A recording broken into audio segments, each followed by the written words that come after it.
live across Michiana. This is ABC 57 Morning News. Well, we start off here at 8:30, continuing our coverage of the Ukraine-Russia crisis. Good morning, I'm Richard Bodee. And I'm Summer Haran. Right now, a bit of an ominous update here in the last 15 minutes. Russian state media is reporting Russia has started evacuating their diplomatic personnel from Ukraine. Now, earlier this morning, Ukraine issued a state of emergency for the majority of the country its government currently controls. The emergency order will last 30 days, but could be extended an additional 30 days. All of this less than a day after President Biden leveled harsh sanctions against Russia and the separatist-backed Donbas region of Ukraine. This is a flagrant violation of international law, and it demands a firm response from the international community. Now, other world leaders followed suit yesterday, including Boris Johnson, targeting Russian oligarchs.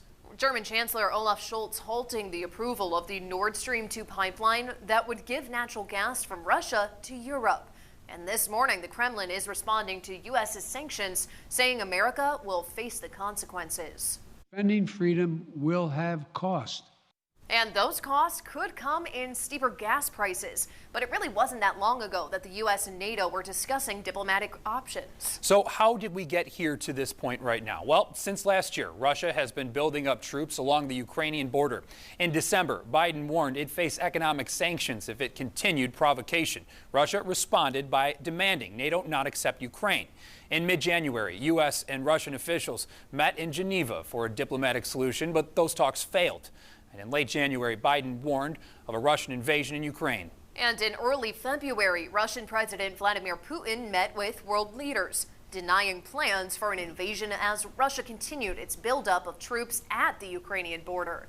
But U.S. intelligence said an invasion was imminent, and U.S. personnel were evacuated from the U.S. Embassy in Kiev and moved to Poland.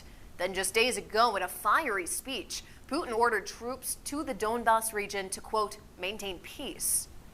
And yesterday, U.S. Secretary of State Antony Blinken canceled a meeting with Russian Foreign Minister Sergei Lavrov, but Blinken said diplomacy is still on the table.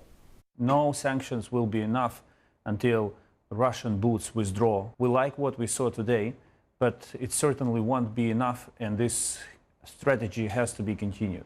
In an interview, Ukrainian Foreign Minister Dmytro Kuleba was asked why Americans should care about Ukraine since it's really not a NATO ally. He said if Putin succeeds in changing the rules, then other countries will see the West as incapable of defending itself. ABC 57 will continue to bring you the newest information on the Ukraine-Russia crisis. We'll break down these sanctions in detail and explain what they could mean for the U.S. coming up at 8 a.m. here this morning on the CW25 throughout this half hour.